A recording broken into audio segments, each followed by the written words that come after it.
Okay, so in this video, we'll talk about China-U.S. trade relations now that the trade war is over.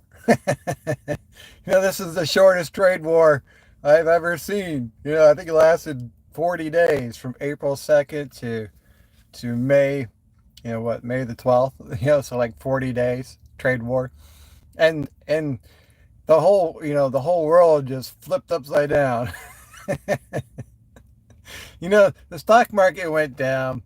It was kind of like a mini black swan event where, there's too much selling.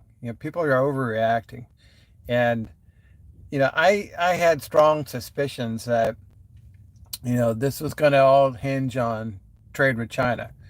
So I invested some money when it seemed to be near its bottom. And I think that's what you're trying to do as an investor. You're trying to buy low, right, and then sell high, or hold. I like to buy low and hold, but it was one of these things where it was kind of concerning, and I knew that the market would bounce back as soon as some news came with China, and sure enough, it did. So the stock market's up like thousands of points today, and my portfolio's up thousands of dollars. And it's like, hey, this is great. Now I'm kicking myself. I should have invested more. But you never know how these things are going to turn out. It's like, well, you hope that it turns out for the positive. In this case, it did, but it just as easily could have dragged on for several more months. So how's this going to affect truck prices? Because I think truck prices are already kind of high.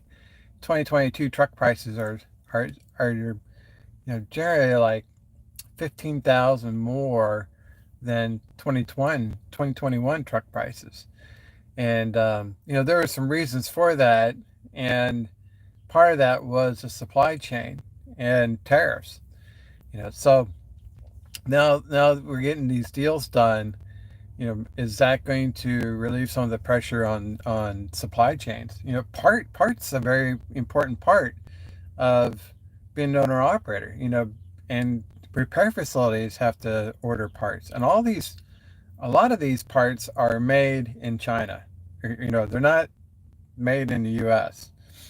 Hello there, people. So I can see your comments, and hope everyone's doing well. Hope everyone's excited that this trade deal is getting done without too much conflict. Um, it's a difficult thing when you're dealing with a communist country, obviously. And how far do you actually believe that this will hold up? You know, or will it change from one administration to the next? You really don't know. I was looking at you know Peterbilt is an American-made truck company. They're made in Denton, Texas. And then I was looking at Freightliner, and my Freightliner that I've driven in the past was assembled in Mexico.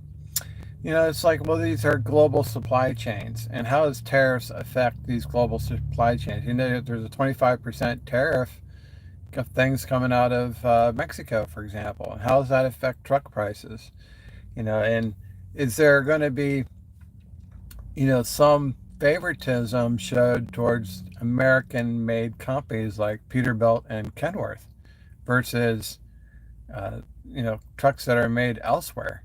I think Mack trucks are made in eastern Pennsylvania. I know Kenworth is made in Ohio. Peterbilt's made in Texas. But Freightliner is the big player. They're the most dominant manufacturer. And they move production facilities to Mexico, and now they're going to be impacted by that tariff. Same thing if they have facilities in Canada, and then if they're getting parts from China. I mean, this all becomes a huge mess. you know, you're a small business owner, and you're trying to run as profitably as you can, and these supply chains, these headaches are going to affect the bottom line. That's for sure.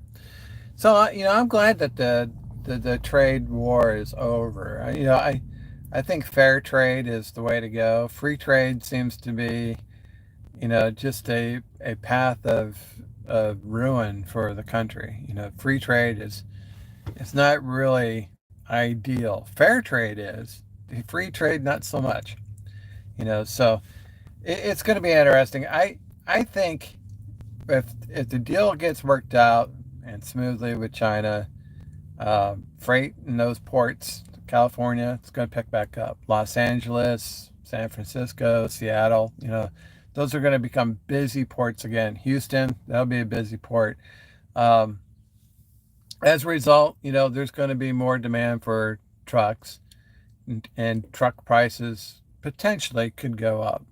Supply and demand, right? It. We see this all the time, especially on the spot market when you see the rates go up and down. It's all based on supply and demand. You know, but maybe we'll get lucky. The prices won't go up very quickly because now the pressure is off on these tariffs, and the part you can get the parts without having paying big tariffs. So there may be you know and an opportunity there where prices are stable. It's like, well, I wish day prices would go down. I really do. I think they're overpriced already, but we'll just have to wait and see how this shakes out. There's still some uncertainty, but the news is good. That means good for freight. It's good for everybody. It's going to be good for the spot market. It's going to be good for all parties. That the trade deals are going to get done, and freight is going to flow smoothly again. And it's good for you as a small business owner because now you can make a truck payment. Now the question is how much is your truck payment? That's the question I want to get an answer to. Is like, how much is my truck payment going to be? Now we got the supply chains worked out. What are these prices going to look like?